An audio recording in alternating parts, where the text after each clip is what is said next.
Bismillahirrahmanirrahim. Assalamualaikum warahmatullahi wabarakatuh. Innal hamdalillah nahmaduhu wa nasta'inuhu wa nastaghfiruh wa na'udzu billahi min syururi anfusina wa min sayyiati a'malina may yahdihillahu fala mudilla lahu wa may yudlil falan tajida lahu waliyyan mursyida. Asyhadu an la ilaha illallah wahdahu la syarika lahu wa asyhadu anna Muhammadan abduhu wa rasuluh. Anak-anak sekalian, peserta didik kelas 8 SMP, dalam kesempatan hari ini kita akan mengkaji pelajaran pendidikan agama Islam, yaitu yang berkaitan dengan elemen Quran Hadis dengan CP atau capaian pembelajaran memahami ayat Al-Quran dan Hadis tentang pentingnya iman, takwa, toleransi, cinta tanah air, semangat keilmuan, sabar dalam menghadapi musibah dan ujian. Adapun TP atau tujuan pembelajaran adalah memahami ayat Al-Quran dan Hadis terkait dengan pentingnya tentang toleransi dalam kehidupan seorang muslim. Maka dari itu mari kita simak bersama-sama paparan dan kita belajar bersama-sama anak-anak sekalian peserta didik kelas 8 SMP. Baik, kita lanjutkan bahwa judul yang akan kita bahas pada kesempatan hari ini adalah tentang pentingnya toleransi dalam kehidupan seorang muslim, pendidikan agama Islam budi pekerti untuk SMP kelas 8 kelas 8. Yang pertama adalah pendahuluan bahwa Islam adalah agama yang mengajarkan kasih sayang dan juga kedamaian. Sebagaimana arti di dalam Islam itu sendiri, Islam itu terambil dari kata salima yaslamu salaman salamatan yang artinya selamat. Kemudian diikutkan wazan af'ala yufilu if'alan, maka menjadi aslama yuslimu islaman yang artinya masuk Islam atau menuju keselamatan. Lah inilah bahwa yang dinamakan dengan Islam adalah agama yang mengajarkan akan kasih sayang dan juga kedamaian yang pertama. Bahwa yang kedua, bahwa toleransi adalah sikap saling menghormati dan menghargai akan adanya perbedaan. Kemudian yang ketiga, dalam kehidupan sehari-hari seorang muslim harus menerapkan toleransi dalam segala aspek. Dalam hal ini bisa di dalam agama, di dalam budaya, kemudian di dalam ras dan sebagainya, karena di situ pasti banyak perbedaan. Yang selanjutnya, peserta didik anak-anakku sekalian, bahwa toleransi menurut Kamus Besar Bahasa Indonesia, kata toleransi terambil dari kata toleransi yang artinya bersifat atau bersikap menenggang atau menghargai, membiarkan atau membolehkan pendirian pendapat, pandangan, kepercayaan, kebiasaan dan kelakuan yang berbeda atau bertentangan dengan pendiriannya sendiri. Toleransi merupakan sikap yang dimiliki oleh seseorang dalam menghargai adanya suatu perbedaan antara dirinya dan orang lain. Perbedaan yang dimaksud ini meliputi suku, ras, bahasa, budaya, fisik, agama yang dianut, dan lain sebagainya. Maka dari pengertian tersebutlah dapat difahami bahwa yang dinamakan dengan toleransi adalah sikap atau perilaku saling menghargai dan menghormati berbagai macam perbedaan. Kemudian yang selanjutnya dalil tentang toleransi di dalam Islam. Maka di dalam ayat Al-Quran, Allah Subhanahu wa ta'ala menyampaikan di dalam surat Al-Kafirun ayat 6, lakum dinukum waliyadin, untukmu agamamu dan untukku agamaku. Dalam hal ini bahwa Islam jelas ketika ranah itu adalah berkaitan dengan agama atau kepercayaan atau ritual, maka itu tidak bisa dicampur adukkan. Maka agama selain Islam, maka silakan, bagimu agamamu. dan juga agama yang berkaitan dengan Islam, ritual yang berkaitan dengan Islam, maka itulah yang kemudian dilakukan oleh umat Islam itu sendiri.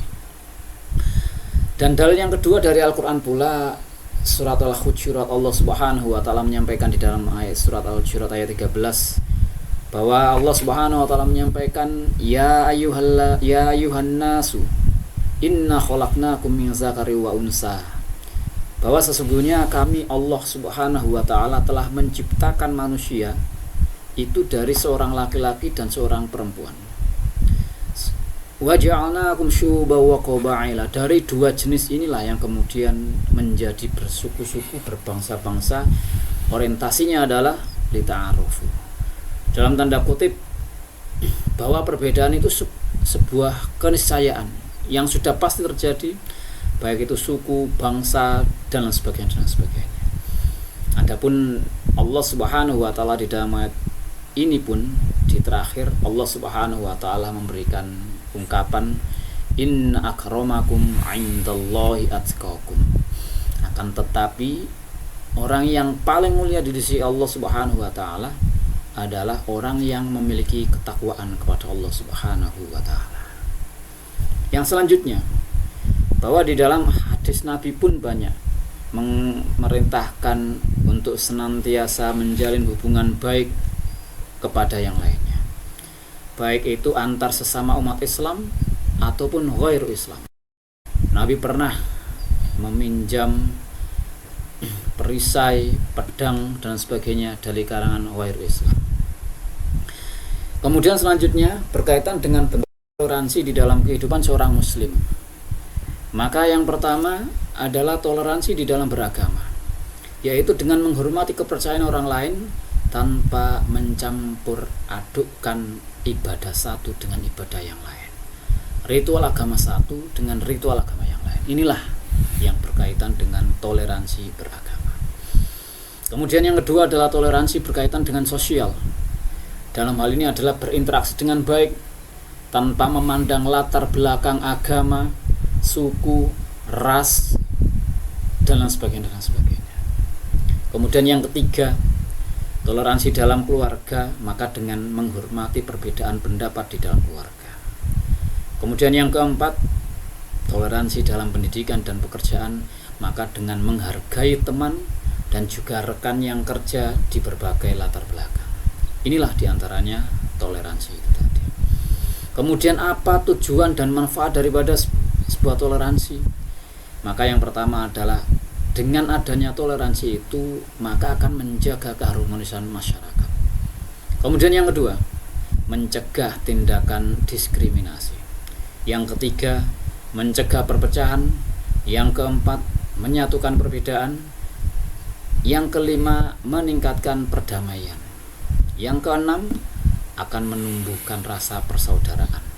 7, menumbuhkan rasa cinta dan kasih sayang. Yang kedelapan, membangun rasa nasionalisme. Kemudian yang ke-9, mengurangi sifat egois. Dan yang ke-10, mempermudah musyawarah. Inilah diantara tujuan itu tadi. Lantas kemudian bagaimana penerapannya di dalam sebuah kehidupan? Maka berikut ada contoh toleransi di dalam sejarah Islam. Yang pertama yang dilakukan oleh Nabi Muhammad SAW adalah adanya perjanjian Piagam Madinah. Piagam Madinah ini adalah sebuah perjanjian yang dibuat oleh Rasulullah untuk menjaga kerukunan antar umat beragama. Kemudian yang kedua, contoh toleran di dalam sebuah sejarah Islam, perlindungan terhadap non-Islam, Rasulullah dengan membela hak kaum Nasrani dan juga Yahudi dalam wilayah kekuasaannya. Kemudian yang ketiga, kisah Rasulullah dengan tetangga Yahudi. Beliau tetap bersikap baik meskipun tetangganya pernah berbuat buruk kepadanya. Maka kemudian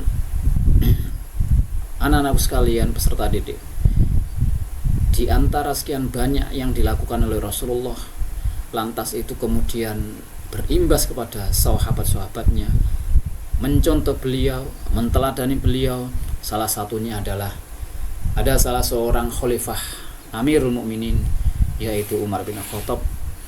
Suatu ketika ketika tentara muslimin telah menaklukkan yang namanya Palestina, waktu itu Panglima Romawi tidak mau menyerahkan kunci Palestina dan tidak mau menyerahkan tanda tangannya, kecuali kalau yang bertanda tangan adalah pemimpin pusat daripada umat Islam itu sendiri. Dan ternyata waktu itu Umar bin Khattab mau datang dan hadir di Palestina.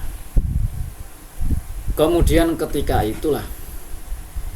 selesai melakukan tanda tangan dan juga penyerahan kota Palestina kepada umat Islam, maka waktu itu pas qadarullah sholat zuhur.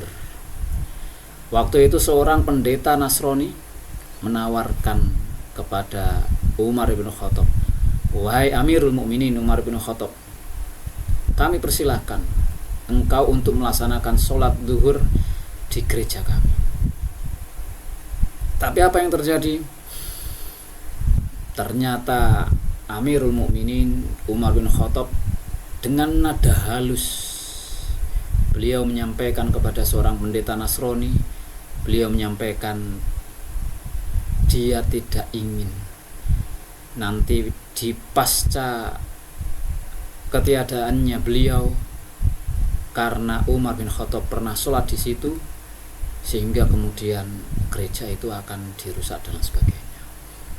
Sehingga waktu itu Umar bin Khattab tidak mau sholat di situ, kemudian meminta tempat yang lain di salah satu dekat Masjidil Aqsa. Dan disitulah kemudian didirikan yang namanya Masjid Umar ibn Khattab. Maka anak-anakku sekalian, itulah sebuah toleransi ajaran Islam yang wajib diamalkan. Seorang muslim yang bertoleran akan membawa kedamaian dan persatuan. Dan mari kita amalkan toleransi dalam kehidupan sehari-hari demi masyarakat yang lebih harmonis. Dan selamat belajar yang sungguh-sungguh. Barakallahu li wa lakum fil Qur'anil azim. Wassalamualaikum warahmatullahi wabarakatuh.